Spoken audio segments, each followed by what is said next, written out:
I guess I'm not usually thinking about this kind of labels when I'm racing.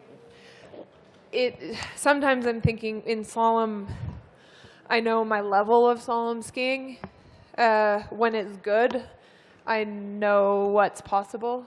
And sometimes the hardest thing is to do the best skiing. But I came here for the skiing. I came here for the turns between the start and the finish. And today, because of the help from my team, so much work on the mountain, in the training, in the preparation, mentally, my family, my mom here, my psychologist, so much work just to be able to show up for 2 runs, 47 seconds, and do something that's within me that I know how to do. But it's not always easy. Sometimes it feels impossible. But in the end today, it was to take away the noise and to just be simple with it. Yeah, I mean, these moments, we do build them up for sure. I think everybody builds it up, and I'm building it up for myself too.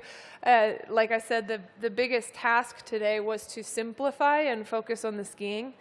But I had some moments today where I could imagine doing the skiing, cross the finish line, and to have this moment actually kind of for myself to connect with the people who can't be here. Also the people who are here, but I don't get to see them immediately. And for my family who is back home, you know, for my dad who didn't get to see this. And this was a moment I have dreamed about. I've also been very scared of this moment. Everything in life that you do after you lose someone you love is like a new experience. It's like being born again. And I still have so many moments where I resist this. I don't want to be in life without my dad. And maybe today was the first time that I could actually accept this, like reality. And instead of thinking I would be going in this moment without him, to take the moment to be silent with him. And with the whole team with me, who's here with me now, and with my mom who is here with me now and has been with me since the beginning. It was just like a little bit more spiritual than I usually am, but I'm really grateful for that. What did she say? She said, I think she said like, wow. You know, my mom and I have kind of a language of our own, and sometimes it's just the hug, actually. Very similar to Sochi. It's just, you just get that moment to actually embrace. I think the whole team, my coaches and everybody, the whole staff and the whole U.S. team, you know, we're so grateful for so many wonderful moments this Olympics. We started it out with Breezy getting her Olympic gold in downhill, and just everybody was so inspired by that. And then Paula and Jackie, you know, celebrating, and we've had the toasts and the champagne celebration every night for everybody. And I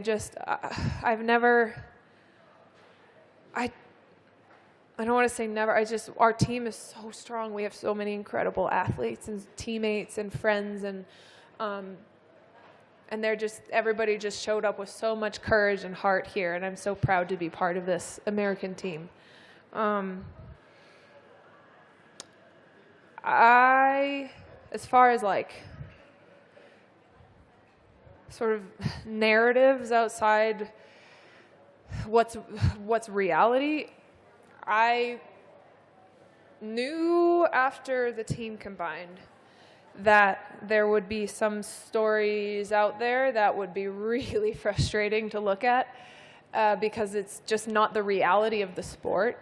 It's such a different perspective when you're watching it and not totally understanding all of the demands that go into it, and that would be from, you know, the keyboard warriors and for sure from media as well. But I have been so lucky that the whole media has told my story in such a beautiful way over the course of my career. These moments of challenge, you don't necessarily get to avoid them. So I just didn't look at what anyone was saying. I didn't look at social media. I didn't look at anything. I just talked with my team and my psychologist and my mom and my coaches and Reagan and like my ski servicemen and family back home and Alex, oh my gosh, and just kept reminding myself, and they kept reminding me what is important to me was the moments between the start and the finish. And there will always be criticism, but I am here to earn the moment, and that is going to require some risk. You know, risk of not finishing. It's also risk of being criticized, and to accept that. Not the easiest thing to do, but in the end today we could do that. Yeah, well, before the second run, I was trying to take a nap, and I sort of, sometimes this happens, I sort of started to cry a little bit because I was thinking about my dad, and then I was thinking about the fact that I actually can show up today and honestly say in the start gate that I have all the tools that are necessary to do my best skiing and to earn that moment. And if I did that, not to take it for granted, but to take the moment to like be with the people who have supported me, who are here in Cortina on the mountain, you know, the whole team and everybody, but also the people who are not here, my family, my brother and sister-in-law who are having a baby soon, and my family who's not here, and Alex who isn't here directly, and he's taking care of himself, and like, but we're talking every single day, and my mom for everything she's been through, and just to like embrace this moment, kind of. The first thing was that I just didn't know what actually happened, because I never seemed to be able to read the scoreboard. So that's just like, that's my problem. Yeah. Green is good. I did see the green, but then sometimes it's a little bit hard to believe, sort of. So it's like, wait, are we sure?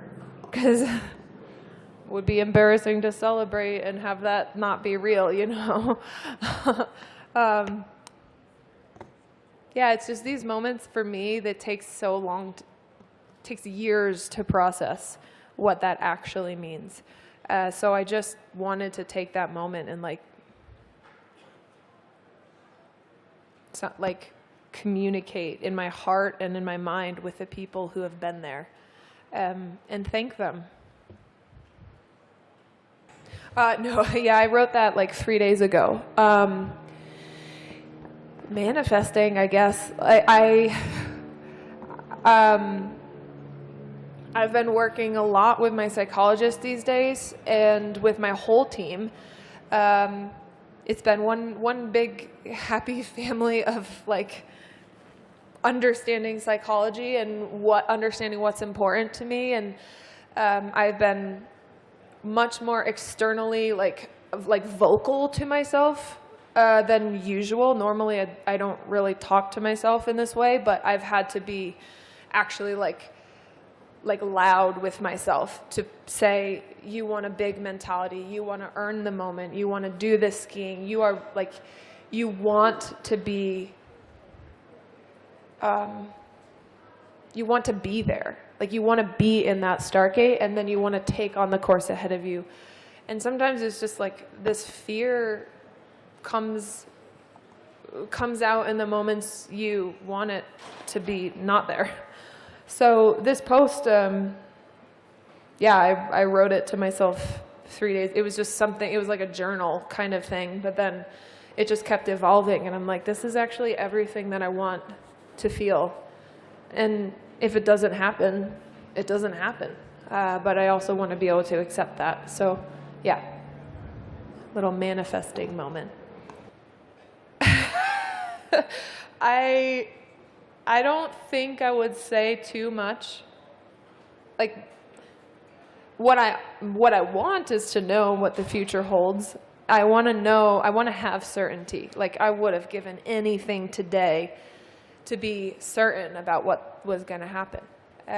But we don't get that. So I would have wanted that when I was 18 years old too, but actually I think back then I was more comfortable being uncertain. That's also probably because there was quite a lot less expectation. And I have a ever-evolving relationship with expectations. So at that time, the world was my oyster, and I did not know what the path over the next, even the next 4 years was going to look like. So I don't want to tell her too much. I think it's important to learn that as you go. But yeah, I could maybe just say, like, literally wear your seatbelt, like buckle up. It's going to be a lot. Thank you, Mikaela, for your time. And congratulations again. Thanks so much. Thank you, everybody. Please end the live stream now. We're so cold, aren't we? Wow.